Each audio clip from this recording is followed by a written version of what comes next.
All right, we're back again for the late show. Although we're not, this is not the break I thought we were going to have. I thought we might have been a little later, but that's okay. We only got a quick break this time. We have more stories to go over, more and more. So I think we got another five different cases that I got to get through tonight. So hold on, everyone. Let me get set up. Including a terrifying case out of Melbourne, Australia, that they finally arrested the guy the other day. And I'm going to bring that to you if I can get the link. Hold on.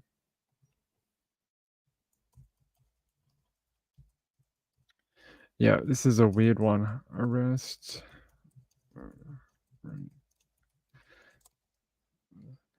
So apparently, a female, was jogging in Melbourne's northern suburbs and she was attacked by what is they're claiming to be a 16-year-old boy who R-worded her.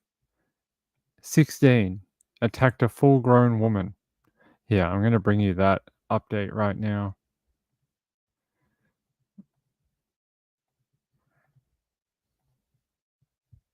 On a sickening sex attack in Melbourne's north, with detectives charging a 16-year-old boy with the rape of a female jogger.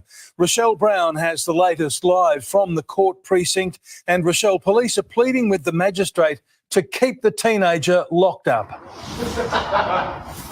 Mitch, police have been hunting the alleged rapist for 2 weeks, and today they made a breakthrough, arresting a 16-year-old boy. The woman had been running through the Jacana Reserve when she was attacked from behind. She was put in a chokehold and thrown to the ground. It happened at 11:30 in the morning in broad daylight. The victim was sexually assaulted before managing to escape and run for help. Police swooped on a Roxburgh Park home this morning, arresting the teenager. He appeared in court today, and it's alleged he had been following the victim, waiting for her to be alone and vulnerable. Her account is very distressing, saying she thought she was going to die and a passerby would find her body. The court heard in the time since the attack, the boy has been loitering around a park and a train station. He has made a bid for bail and he'll return to court on Monday to find out if he'll be set free. Mitch? Rochelle Brown in the city, thank you.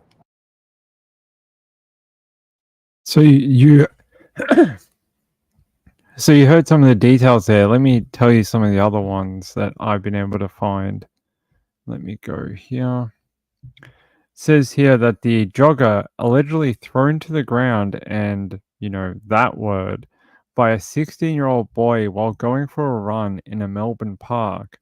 They're saying the 16-year-old boy has been charged with the R word after a jogger was allegedly thrown to the ground and essayed in a Melbourne park.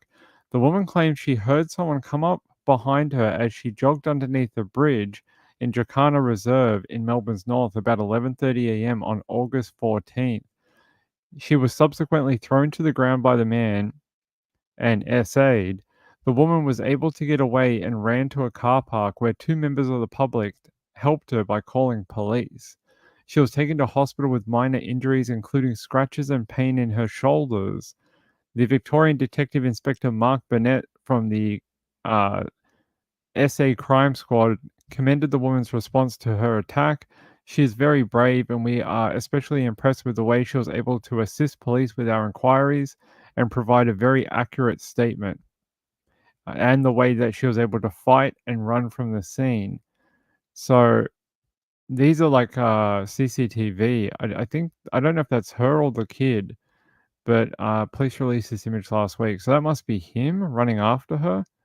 I heard that it was caught on camera. And it says here the Air Wing and the dog squad searched the area at the time, but were unable to find the assailant. Police on Tuesday carried out a search warrant at a home in Melbourne's north. A teenage boy was arrested and charged with R-word, stalking, false imprisonment, common law assault, recklessly caused injury, detention for sexual purpose, and 2 counts of SA. He was not known to the woman. The boy will appear at a children's court Police earlier released images of an unidentified man wearing a dark jumper and pants who they wanted to speak to as a part of the investigation. And yeah, they did find him. He was in court the other day. The the defense wanted to get him released on bail due to this being his first offense. The magistrate said, "Well, we don't know you. You've never been to court before. I have no idea what you're like and what you'll do if I release you on bail. And the fact that you've been hanging around parks after this attack does not instill confidence in releasing you on bail." So he remanded him in custody for the time being, and they're waiting on a report done so the judge can read some more details about like his personality, how he grew up, his circumstances, his mental health state, the impact of the crime on the community, risk to the community, and stuff like that. So he's currently in jail waiting for that report to be done, and then he'll head back to the judge next Monday to have that report looked at from the magistrate. But pretty brutal. I mean, 16 ran after a woman and attacked her, and apparently according to the charges, he fully did the deed of R word with her. You know, that's a grown woman. Like, it's not like this is another 16-year-old girl or something, an ex-girlfriend, which wouldn't make it any better. But he's actually going after and targeting like adults, which is crazy for a young kid.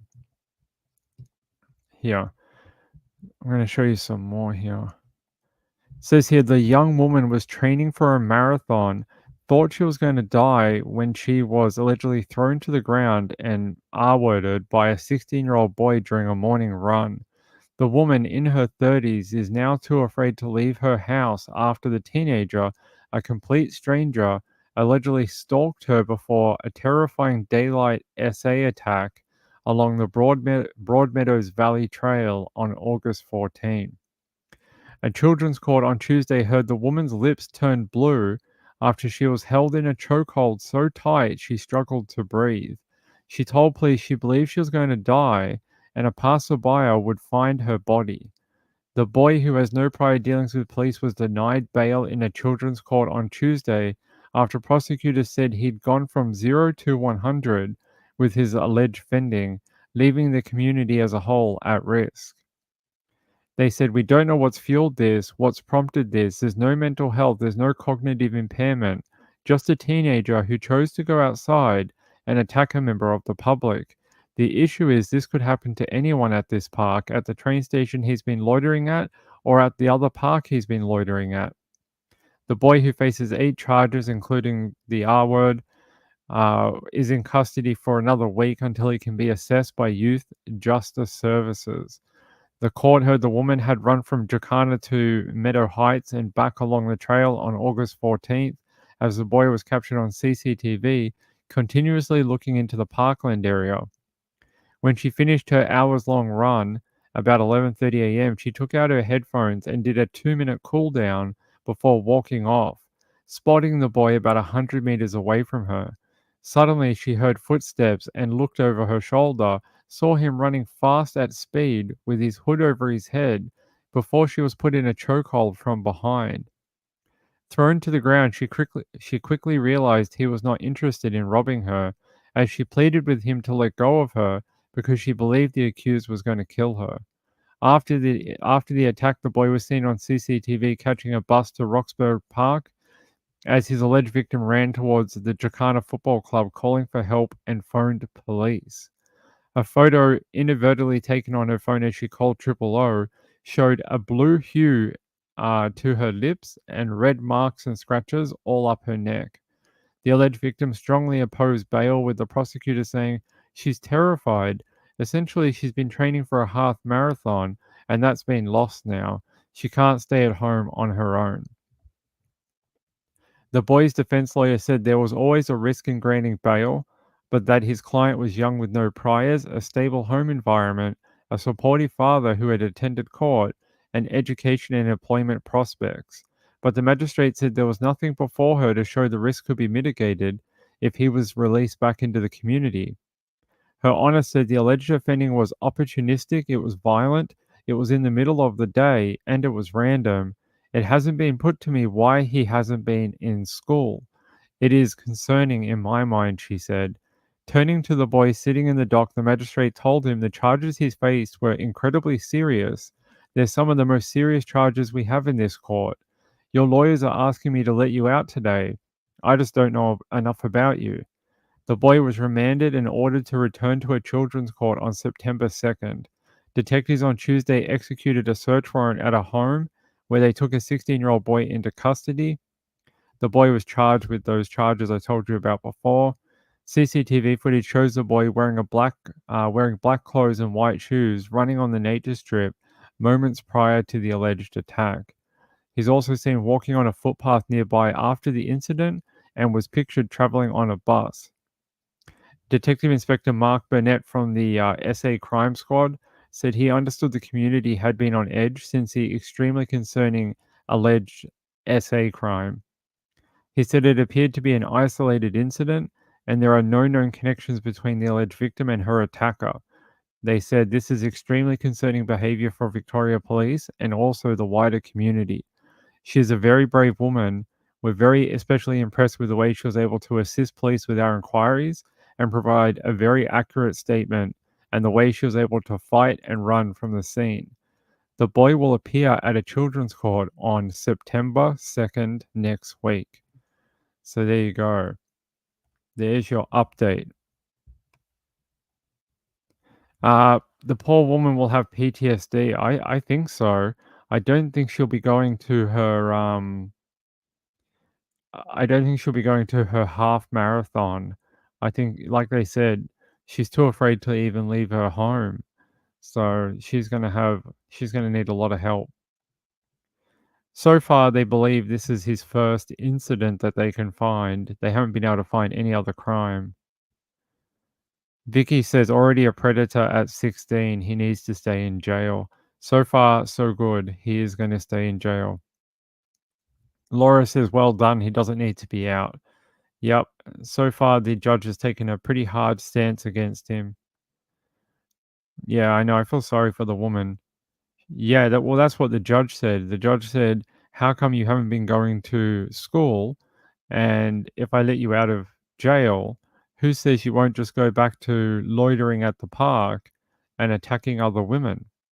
So the judge wants to know more about why he's not in school Monday to Friday, 8 till 3, and how come his father isn't making him go to school.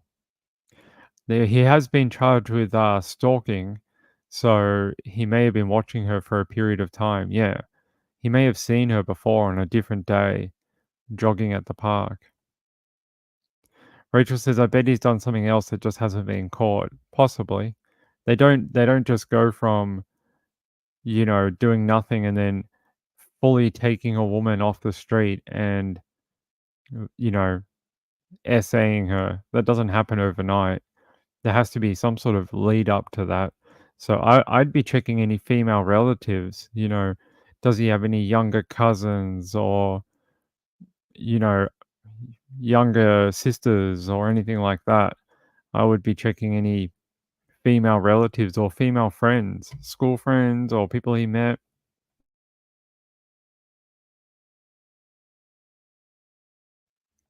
Sorry, I had to adjust my chair. Yeah, I would be checking any female, you know, acquaintances or anything like that. But yeah, apparently the woman, while trying to dial 911, accidentally took a photo of her own face, and that photo shows her with like blue lips from being held in that chokehold. That is crazy. I don't think I've ever heard that in evidence before from a 16-year-old boy. Possibly he needs to go back to education if he ever gets out. All right, let me see if I can find another update.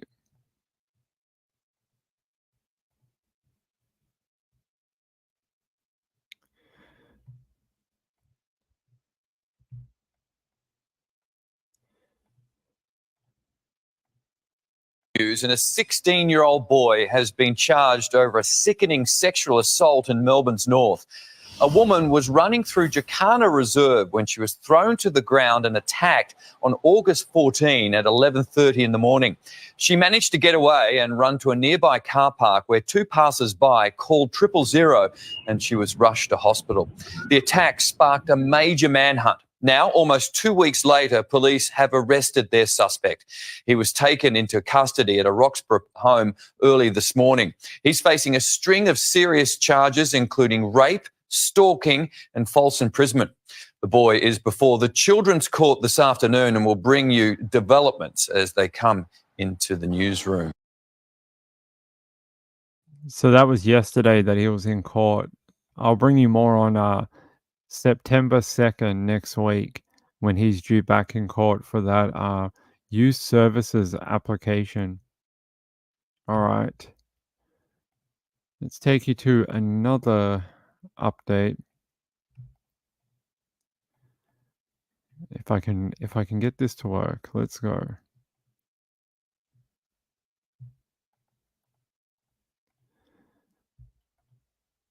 All right. Charleston County. Let's bring you this. A missing woman, Holly Day Hewitt, is missing. Last seen driving a beige Chevy Tahoe with SC license plate VFC 233. The Charleston County Sheriff's Department is asking for your help in finding a missing woman. 63-year-old Holly Day Hewitt left her home at around 11 o'clock last night in a beige 2011 Chevy Tahoe with South Carolina license plates. She was last seen near Carolina Bay. Investigators tell us she's 5 feet tall and weighs 250 pounds. Anyone who sees her, you're asked to call the Charleston County Sheriff's Office at 843-202-1700. Well, the vast cave system.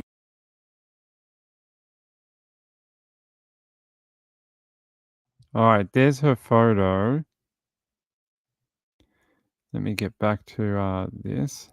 It says here, she was last seen near Carolina Bay at approximately 12:54 a.m. on Tuesday. Investigators say she's 5 feet 1 inches tall, weighs 250 pounds, has brown and gray hair and brown eyes. They do not have a description of the clothes she was last seen wearing. Anyone who has seen her or the vehicle is asked to call Charleston County Sheriff's Office at 843-202-1700 or the Charleston County Consolidated Dispatch at 843-743-7200. Let me just check if I can find anything else about her. Let's see if people have put up her poster for her. I don't see an update for her. There's only one news station covering it.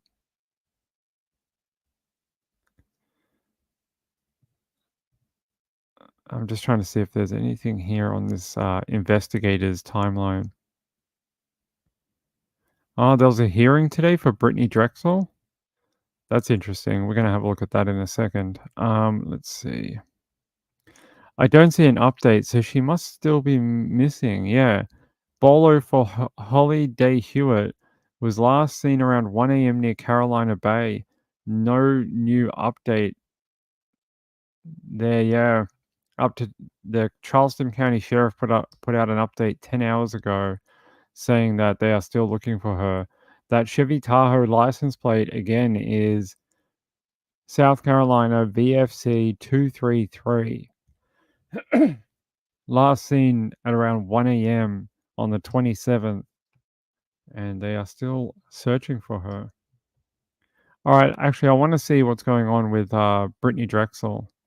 It's one of my pet cases that I followed for years, so I want to see what this update today was. Let's see if we can find it. Not that one. Not that one. Not that one either. We got a bunch of bad links open. Hold on.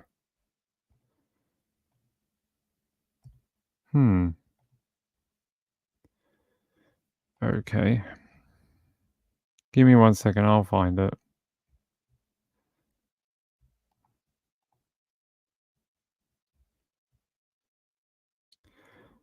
They said they had an article. Yeah, here.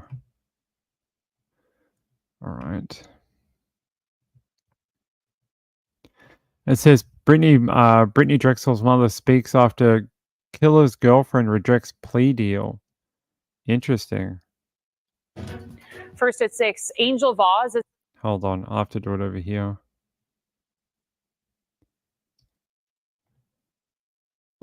now facing possible kidnapping charges in the Brittany Drexel case. That's according to federal prosecutors. It's the latest shocking twist in a 15-year-old murder case. We have an exclusive statement from Dawn Conley, the mother of Brittany Drexel. She wrote in part, quote, "Today's news that Angel Vaz rejected the plea deal she had originally agreed to is bittersweet. I want Ms. Vaz held accountable for her involvement in my daughter Brittany's abduction and murder, but I also want to know the truth. Angel Vaz will be forced to face the evidence they have against her, and we will finally know the awful truth of what she did to my daughter." We have team coverage from court today, and we start things off with our Ann Emerson here in the studio. Ann, you talked with prosecutors who now have to prepare for a trial. Well, Katie, they were not expecting this decision, but Angel Vaz rejected their plea deal today. Now, the feds say they're looking to throw the book at her with a new charge and more time behind bars. When Angel Vaz walked into federal court today, all indications were that she was prepared to accept a 2-count plea deal for lying to feds about Brittany Drexel's murder case. According to prosecutors, she lied when she said Drexel got into the car willingly with her and Drexel's killer, Ray Moody. They also say she lied about where she was going when Moody raped and strangled Drexel at the Pole Yard Landing outside of Georgetown. But as the charges were read, Vaz told the judge she had changed her mind. There were a few strange pauses and breaks, I would say, to consult about some things that I thought were very straightforward early on. So I think that kind of forecast where things were going. Vaz told the judge the feds got it wrong. She says she didn't lie. She was headed north from the Pole Yard Landing on the way to see her son when her longtime boyfriend brutally raped and strangled Drexel. The feds say that's a lie. Vaz was headed south toward Charleston. Now her case will go to trial, and U.S. Attorney Holliday says that's for the best. I like our science. That's why we were pushing for the guilty plea. You will all get to see it. We'll present our evidence, our experts, and we'll show you the data. It seems almost like it's appropriate. So, it's a trial. It's what we do. And with that confidence, Holliday says they plan to tack on another more serious charge to Vaz, kidnapping Brittany from the Myrtle Beach Grand Strand on April 25th, 2009, along with her boyfriend, Moody. I like that. Hey, you waste our time. We're going to tack on a more serious charge of kidnapping Brittany. So, congratulations. Thanks for wasting our time with the plea deal. We're gonna do you for a more serious crime. This case is one I've followed for years. Let me take you back to when her killer pled guilty, and from the same news station, ABC News 4 in Georgetown, Carolina. Unsolved South Carolina podcast dropped. It's called Finding Brittany Drexel. 1 year to the day, Raymond Moody pleaded guilty to killing the missing teen. In it, you'll hear the one thing weighing on Moody's mind that pushed him to confess. I was a monster, and I took Brittany Drexel's life. 13 years for authorities to arrest Moody. He finally confessed when he thought his longtime girlfriend was going down for Drexel's murder. Ann Emerson broke the story. So, Ann, who was that woman and why did Moody want to protect her? Well, Katie, her name is Angel Vaz. She dated Moody for years, and she had been talking to the police about him. This is Angel Vaz. She spoke to police several times about Raymond Moody. He says, you go anywhere and I can find you, you might disappear. In the end, her freedom was more important than his silence. My heart is broken. My life forever changed. So many lives destroyed by your selfish actions. I didn't hear from Dawn until that Saturday. And that was when I got the call. Your daughter's missing. Yeah. So the first thing I went to was, wait a minute.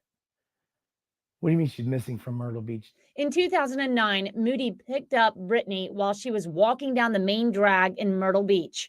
He drove her to a boat landing just south of Georgetown, where he raped and killed her. He buried her a few miles away. And there her body stayed for 13 years until Moody led police to her body. Consistent with exactly how Mr. Moody said she would be face down, 6 feet in, with her head facing a certain direction. So when I say we were able to corroborate things like that, only he would know as the true person responsible, we believe that to be true. For 13 years, I have searched for Brittany and suffered the loss of a child. And in a way, so did Joanne Taylor, whose son had been convicted in the court of public opinion for Brittany's disappearance. When you Google your name, what's the name that comes up right next to you? Brittany Drexel. Questions remain about Moody's predatory past and those years he walked free. Don said there are still some questions. We wonder if there are any more shallow graves out there. We wonder how many other lives has Mr. Moody destroyed. And I know Don and I and her family, we're going to keep digging and get some of those answers. And the determination of law enforcement is second to nothing I've ever seen down here working real hard. But I think they would all agree with me. We wouldn't be standing here if it wasn't for the determination of a grieving mother. As I researched Brittany's story, I learned about other missing women from this area: Crystal Souls, Heather Elvis, many more. The search goes on not just to learn more about Moody's past, to solve other unsolved South Carolina cases and bring justice to those grieving families. Yeah, the Heather Elvis case is very interesting too. I hope they find her one day too. That case is, I think we know what happened to her. It's that the people responsible won't give up what they did to her. He's admitted to like other crimes he's done in the past, but they were done with underage. Well, Brittany was underage, but younger children. I think he's a pedophile. He's a full blown pedophile. But he attacked a more mature girl in Brittany, but she was still a child, underage. But he's a full blown rock spider. He's what we'd call a rock spider. Definitely getting called a rock spider in prison. Yeah, he's probably got other cases that he hasn't admitted to. The only reason he admitted to this was to try and save his girlfriend, Angel, which is the girl you heard about with the plea deal. Because what police did, they originally picked her up and then tried to apply pressure to her to admit that Brittany had been in her company while Raymond Moody had been with them. So they could then tie Brittany Drexel to the both of them. They were trying to do it through the girlfriend to see if they could. They thought that she was weaker. Basically, they thought that she would crack easier than Raymond would. Because Raymond's like a hardcore criminal. He's done time in prison before. They thought that the girlfriend would be the easier target than him. But when he found out the cops kept pulling her in for questioning over Brittany Drexel, he eventually decided to go and basically admit to everything. And he basically told them where the body was, told them what happened that night. Now, I think I've said before, do I believe everything that Raymond Moody said about that night? No, I don't. He says that Brittany tried to come on to him. Ain't no really hot 16-year-old like her is going to want some absolute appalling excuse for a human being like Raymond Moody.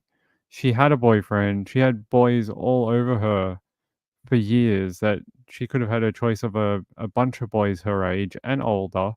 She does not want your ugly ass. She had no interest in you.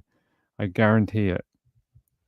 And yeah, he tried to say that she came onto him and tried to give him a blowjob and stuff. Like, no, that kind of stuff's not true. That's him trying to minimize his culpability, even though he admitted to killing her.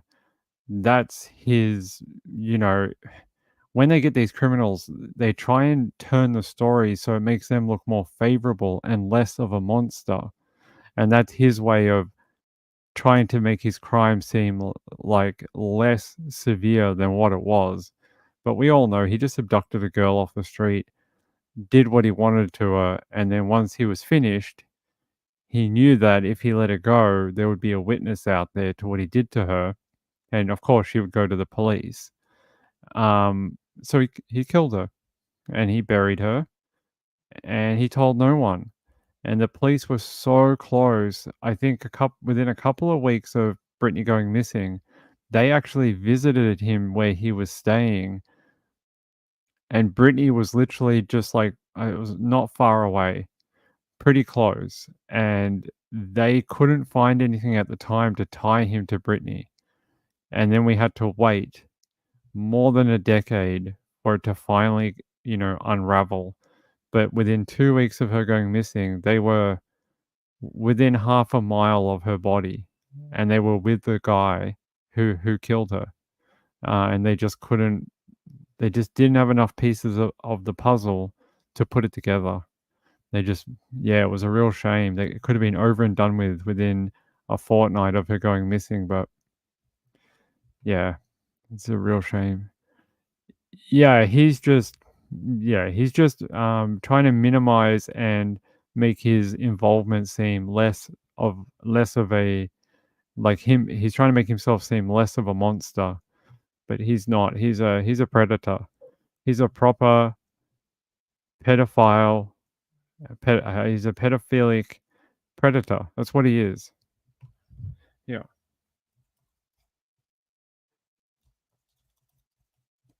Let me see if I can find his confession.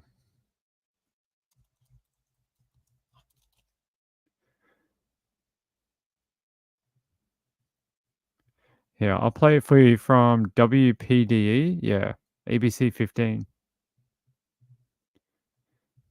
On June 2nd, 2022, about 1 month after Raymond Moody was arrested for the kidnapping, rape, and murder of 17-year-old Brittany Drexel, multiple law enforcement investigators sat down with Ernest Merchant.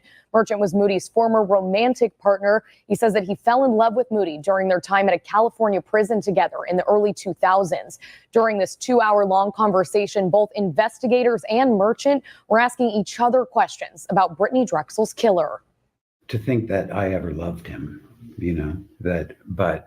and now I feel like I never knew him at all. During a 2-hour talk with investigators, Ernest Merchant recalled how he met Raymond Moody in prison, developed a relationship with him, and eventually started a life with him after prison in Georgetown, South Carolina. I think that I knew a part of him. I knew the part of him that tried to be better, that wanted to be a better person. When investigators asked about his behavior, Merchant says Moody was never cruel, unkind, or violent toward him. But Merchant recalls Moody's behavior changing almost immediately after getting off parole. His attitude was, I've done 25 years of being under supervision, and I'm free and I'm going to do what I want.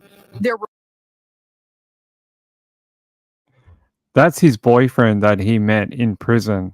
The cops spoke to him too about what he was like after he left prison. That interview is very interesting, but it's actually the wrong one. It's not the one I wanted to. No, she didn't meet him in prison. That was a guy. That was a fella. That was a dude. That was his prison husband. That was his prison husband that he met while he was serving time. Sorry, that was not the right one. I thought that was the one where he's in the interview room. No, I found that one. That's the interview with his boyfriend. The only person I've ever told this story to is my lawyer.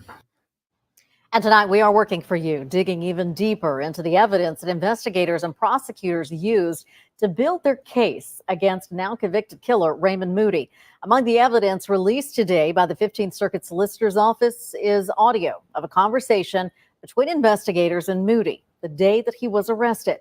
ABC 15's Emma Parkhouse joins us live in the studio. By the way, trigger warning for I can't remember what they discussed, but it might be like everything. So hold on. With some of the chilling things that Moody had to say. Emma. Jen, Raymond Moody was taken into custody by authorities on May 4th, 2022. And while sitting down with his lawyer and multiple law enforcement representatives, he recalled the details of the night that he raped and killed 17-year-old Brittany Drexel. Before we begin sharing pieces of this audio recordings and others, we do want to warn that some of this may be disturbing to viewers. They started from the beginning, asking Moody how he and his then girlfriend, Angel Voss, crossed paths with Brittany Drexel on Ocean Boulevard in Myrtle Beach on April 25th, 2009. The Drexel girl walking along on the sidewalk and smoking pot. She noticed that, walked over to the door and said something about that smells like good weed. I said, yeah, you want some? Sure. Get in. She hopped right in the back without a problem. Moody says the three of them made small talk, eventually inviting Drexel down to the Pole Yard boat landing in Georgetown. When she got in the vehicle, did you know it was for a bad purpose? No, not at all. That didn't even cross my mind. Moody says Drexel went with them willingly, but after Voss left is when Moody says things went bad, admitting to sexually assaulting Drexel and then murdering her. Things got out of hand. And I panicked, and she panicked, and I strangled her. Moody says he hid her body by the boat landing until he could bury it in a different location later on without his then girlfriend knowing. During this conversation, prosecutors asked Moody if he recalled what he did with Drexel's personal belongings, like her phone and her purse. Actually, I dropped it in the donation box at the Salvation Army in Georgetown.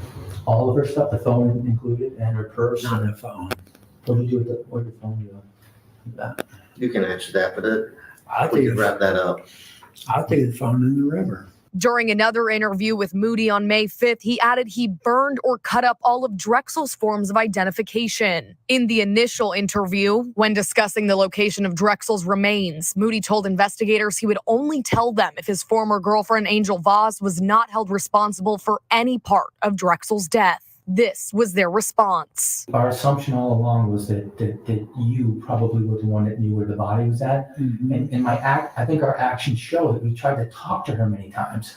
We tried to see if she would cooperate. We tried to picture because she's not the focus of our investigation. The focus of our investigation was you. Moody says Voss never knew anything about what happened to Drexel that night. While interviewing Voss on May 11th, investigators asked her if she was ever suspicious of Moody's behavior. No, I mean, he's never made me suspicious one little bit until things came on TV. And then I'm like, okay, what's going on? And he said, I told you, was she there? And that was my answer I got every time I said anything about it. He never said one word about the night or anything after that to me. And that's Angel. She's full of crap.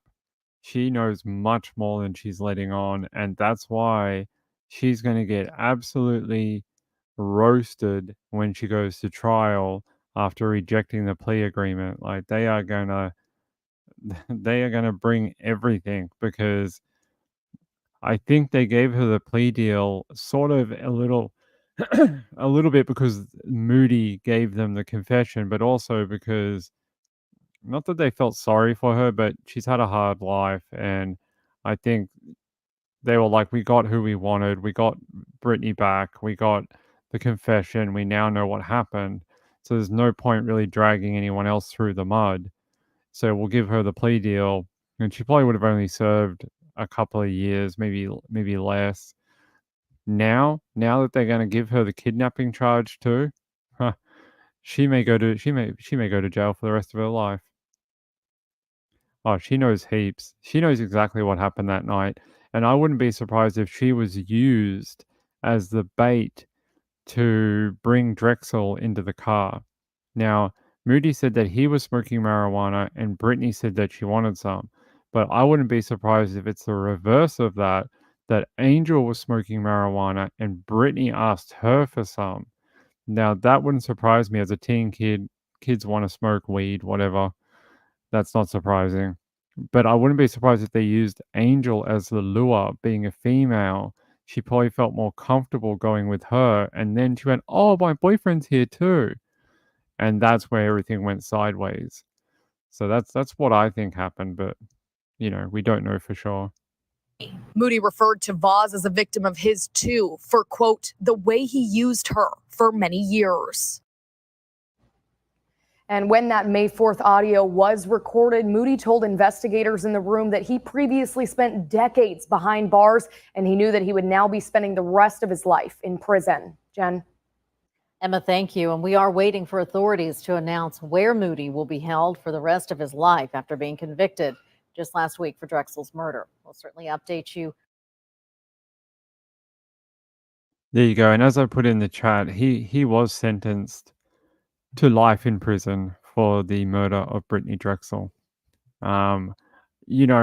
This decade we've had the Golden State Killer be arrested. We've found Brittany Drexel. We've found the Long Island serial killer, allegedly. But when I first got into true crime, if you had told me by 2024 we would know the answers to like those three things, and Delphi, who allegedly who was responsible for the Delphi killings, if you had told me that those four things have been solved and we know the answers to them, I would never believe you. I would never believe that we would have got the answers to those, especially Brittany Drexel and the Long Island serial killer. I never thought they were going to solve that. I thought they let it go for so long that the chance of them solving it was so slim. Marylander says a lot of cold cases. In the last 10 years, we've had so many that are surprising. So many. But yeah, Brittany is one that I constantly check on. And I used to check every year on the anniversary and I'd be like, is there any news? Is there a new lead? Do they have a person of interest? Is there anything new? Never. For like a decade, just every year would go by. Another year, no information. They thought it was that guy, that black guy for a while. They thought it was him, the fellow with no arm. Taylor is his last name. They thought it was him for a period of time. That's where that nasty story came from about she was in some sort of crack house or whatever, and she ran away and they shot her in the head and fed her to the alligators, had been using her for sexual services for a period of time. I'm sort of glad that story is not true, because that is a horrible death. But the way she died actually is not that much better. It's basically the same thing, just minus alligators. It's basically the same story. Her death involved her being essayed and then killed. So it's not that much different from the story from the Taylor admission. So not that much different. All right. There's your update about that. Angel, the ex-partner of Raymond Moody, is going to trial. She's going to trial, rejected a plea agreement. That is now off the table. Sounds like prosecutors are pretty mad at her for wasting their time. And we'll get another trial out of it, apparently, which is pretty awful for the family. Pretty bad. All right. I want to bring you a story that's not someone being hurt. Well, sort of. The people of this property might be hurt. It says here, crane smashes into Highland Park home same day that the house was apparently sold. Oh my God, imagine if you're the person who bought it. And you're like, oh, a lovely new home. And then a crane falls on it. A crane tipped over onto this house on the same day it appears the home was sold in Highland Park. LA fire crews responded to the scene on Holland Avenue yesterday. The house caving in with the vehicle on top of it, looking like it caused significant damage. A neighbor says no one was home at the time, fortunately, and no one was hurt. It's not clear how that crane tipped over. You've swiped thousands of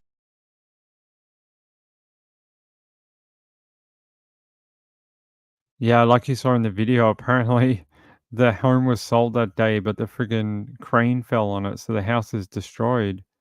Hey, Karen Canada. Good night. Have a good sleep. We'll be here tomorrow at 9 p.m. Yeah, it says a construction crane toppled onto a house on the same day the home was apparently sold in Highland Park. LA fire crews responded to the scene on Holland Avenue on Monday. The house caved in with the crane on top of it. The residents appeared to have significant damage. A neighbor said no one was home at the time and no one was hurt. It's not clear why the crane had tipped over. Weird, right?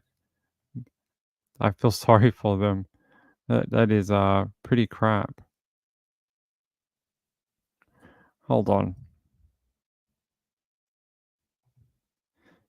Apparently they had the helicopter back out today over Mampta's house. The cops are there again.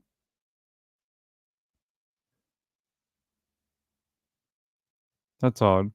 Apparently they had the helicopter out again today. Here, I'll show you. They had the helicopter and the van back out there at her property. I don't know why. Another search warrant? Ah, they have the backyard taped off this time. Interesting. Last time they had the property taped off, the backyard was not taped off. That's interesting. I wonder what... And the helicopter's off again. Bye, helicopter. I don't know what they were looking at. Let's see. Yeah, USA 9. Let's have a look. A few hours ago, police were back at the home of Mampta and Naresh Bhatt. This is a look from Sky 9. This is video from that neighborhood. Investigators tell us they were carrying out another search warrant at the home, looking for more evidence of what happened to Mampta. Today marks 1 month since she was last seen, and prosecutors believe her husband killed her. Our Matthew Torres has some new details from police tonight. The police chief of Manassas Park say that there was another search warrant executed at this house, although could not say exactly what kind of evidence they were searching for. When you don't have a body, prosecutors and police need a strong case. Manassas Park and Prince William County Police were at this house at 12:30 this afternoon. They investigated for about 3 hours. Neighbors watched them use a dog around the basement area, bring in a large roll of butcher paper, and firefighters bring in a ladder. They say it was for the attic, although police could not confirm that. There's now been more than 10 search warrants executed over the last few weeks. It's been exactly 1 month since mother, Mampta Kafalbhatt, vanished. Her husband, Naresh, was arrested last week for concealing a dead body. Although he has not confessed to killing her, Naresh must stay in jail without bond. In court, we learned of past domestic abuse allegations. Prosecutors said Mampta had spoken to police in February, claiming her husband would not give her her documents and that he had destroyed her phone. They also referenced Facebook posts where an account under Mampta's name asked for help on a page for single mothers in the DMV. Pretty sure he did it. I mean, I guess I can't be 100%, but I could say I'm like 99%. But yeah, I'm glad his bail was denied. A preliminary hearing has already been scheduled in October for Naresh Bhatt, but we also noticed that there is now a motion hearing for him scheduled this Thursday morning. We don't know exactly what this motion is about, but of course we'll be in court to find out the very latest. In Manassas Park tonight, Matthew. Interesting that there's a new court hearing with a new motion. We will have to find out on Thursday what that is about. Very interesting. I hope they find her. They can't be too far away from tracking her down. I hope this is not going to be like a Susan Morfett thing Morphew thing, where it drags on for 5 years or something like that. That'd be terrible. I hope they're not too far away, and I hope he was not clever enough to hide what he was doing. All right, one last story, then we're going to wrap up for the night. I have a story out of Seattle area, Kent.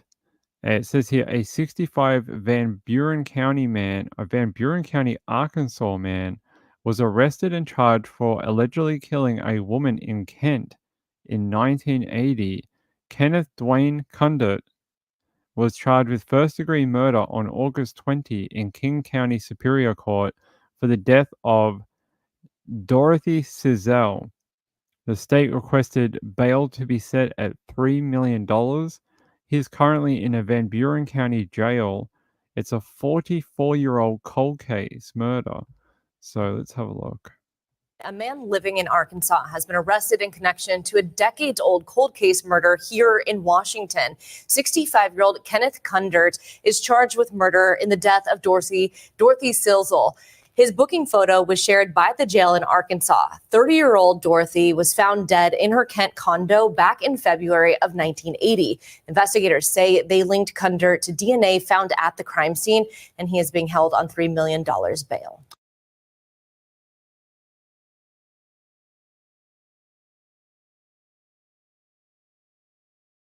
There you go. $3 million bail. Hold on, let me find out if I can find more about him. I had another link, but I lost it. Hold on.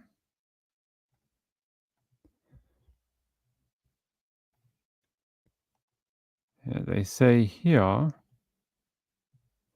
Here's a photo of him. There's a photo of the Arkansas man, Kenneth Cundert. They said they cracked a 44-year-old murder with a cigarette butt. And he's been charged with, says a 65-year-old man is behind bars for the murder of a woman some 4 decades ago. Kenneth Cundert of Clinton, Arkansas, is charged with first-degree murder of Dorothy Sizell while committing and attempting to commit the crime of R-word in the first or second degree. He was charged on August 20 and is being held on behalf of other law enforcement agencies in the Van Buren County Jail. Prosecutors requested that the bail be set at $3 million ahead of his extradition, according to charge documents. The 30-year-old single woman who was a full-time Boeing aircraft company instructor and worked part-time at a pizzeria was found dead inside her Kent, Washington condominium on February 26, 1980. And they said the charging documents noted that she had been beaten in the head, strangled, and suffocated, sexually essayed, and left mostly nude in her home. At the time, pineapple juice was found on her body and her robe, per the charging documents, which note that as DNA technology advanced over the years, a male DNA profile was obtained from samples from the anal swab and the robe. There you go. They located some pineapple juice in those locations. They say then in March of 2022, the DNA evidence collected from the crime scene was analyzed with updated technology and led investigators to pinpoint 11 possible suspects, including Kenneth, and 10 people who were related to him per the charging documents. By September of 2023, investigators had honed in on 3 family members, including Cundert. The trio were being investigated for an alleged assault in Arkansas. They said Cundert worked in Seattle and in Snohomish County in 1987, although records going back further were not available per the charging documents. He also had a brother who lived just 1,200 feet away from the victim's condominium. But detectives had trouble collecting the linchpin DNA evidence needed to pinpoint him as a suspect because he declined to voluntarily give them a sample. During an interview with detectives discussing the assault case, he smoked through a pack of cigarettes and drank from a water bottle. But after finishing each cigarette, he carefully placed the butts as well as the crushed water bottle in his pocket. So he's not as dumb as he looks. He knew they might be trying to get DNA from him. Now believing him to be the killer, the police surveilled him in his hometown of Arkansas. While smoking in a Walmart parking lot earlier this year, he dropped a cigarette butt into a receptacle, Detectives snatched it from the bin and later matched it in a lab to DNA recovered from the crime scene. He has not yet been extradited from Arkansas to Washington to face the charges, according to online records that list him as an inmate in the Van Buren County Sheriff's Office. His arraignment, which is when he will enter a plea, is slated for August 29th at the Regional Justice Center in Kent, Washington. According to Casey McNethany of the King County Prosecuting Office, it is not immediately clear if he has a lawyer who will represent him. But that is interesting that he must watch forensic files for him to be able to figure out that you shouldn't leave the water bottle and you shouldn't leave the cigarette butts in the interview room. So he would smoke them, butt them out, and then put them back in the packet so he could take them with him. And the water bottle he crushed and kept in his pocket. It's very, very clever. Rachel said, these criminals better be scared. DNA is solving a lot of cold cases. That is true. Yeah, we had one because of a joint last week, and now we have one because of a cigarette butt. Cigarette butts seem to be not only something that might kill you, but they also seem to solve cold cases. All right, I think that was the last one for tonight, everyone.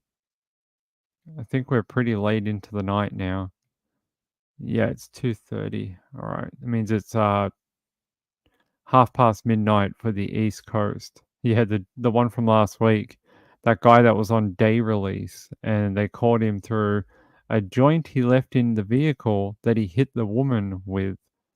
So, hey, I love you all. It's been a great live show tonight. I really appreciate it.